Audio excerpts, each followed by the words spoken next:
Hi mga diskarte. So ngayon po mag-update ako sa aking mga fattening, first batch at saka second batch. So mag-update lang ako sa aking mga fattening, no? So sa ating gelt, saka sa aking mga second batch at saka sa aking mga third batch. So, yun mga diskarte, bago ko ipakita sa inyo aking mga alagang baboy, sa hindi pa po nakasubscribe, please po subscribe na. Subscribe na po. Maraming salamat po sa inyong suporta po.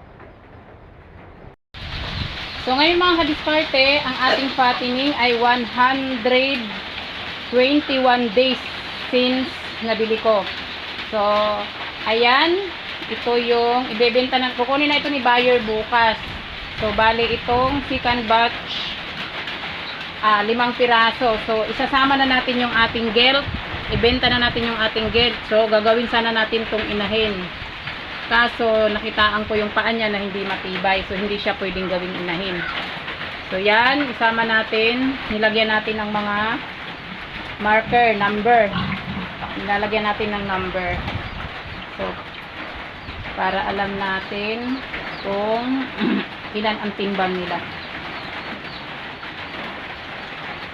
So, yun. So, update ko kayo mga kadiskarte pag kinuha na ito ni buyer kung ilan ang timbang nila. So, yan. So, ito dati, nung biik pa lang, ito yung pinakamaliit. Nung tinimbang natin to, nung kinuha natin, tinimbang natin, ito ay 9 kilos lang. Tapos yan sila ay mga 10 kilo mahigit na yan. So, pero ngayon, ito ay malaki na, no? Mas naunahan niya yung isang babae. Dati, nung kinuha natin, mas malaki yung babae kaysa dito. Ngayon, baliktad na. So, ito yung lumaki na ito, mas maliit na yung babae. Yun. Yung number 3.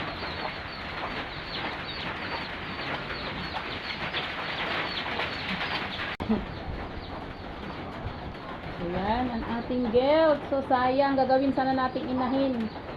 So, ito yung first batch dati na 8 piraso. No, bininta natin ng December 6 ang mga kapatid nito na 7 piraso.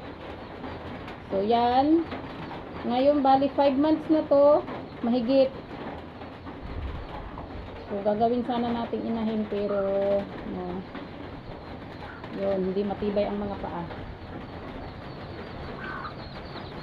So, dito naman sa ating third batch. So, yun. 11 piraso. So, ang harvest nito ay April 15 ang harvest nito.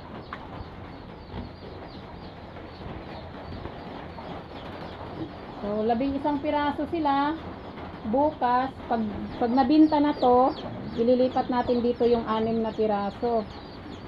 So, kasi ang ating kulungan ay, ang kasya dito, 6 na piraso lang kada cage. So, tapos dito yung 5, iwan natin yung 5.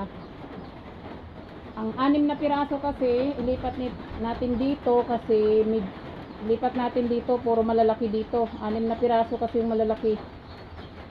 Tapos yung 5, iiwan lang natin dyan.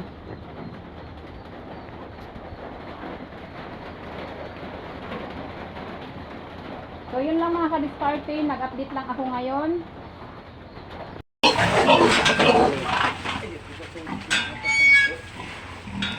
Sir, hinay-hinay ka mo nga ni, kay basing ka mo mauntog.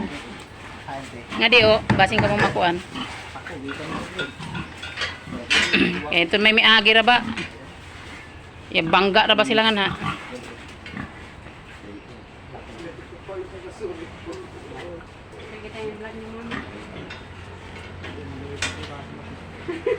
Starring ra ba kamo sa una sa vlog ko sa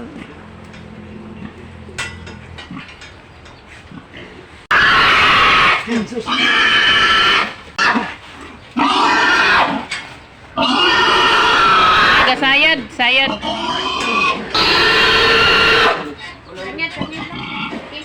Sagngit an siki. Tas. Ala. Pila? 105. Sagngit ang siki oh. Sagngit ang siki. Pila man na? 105?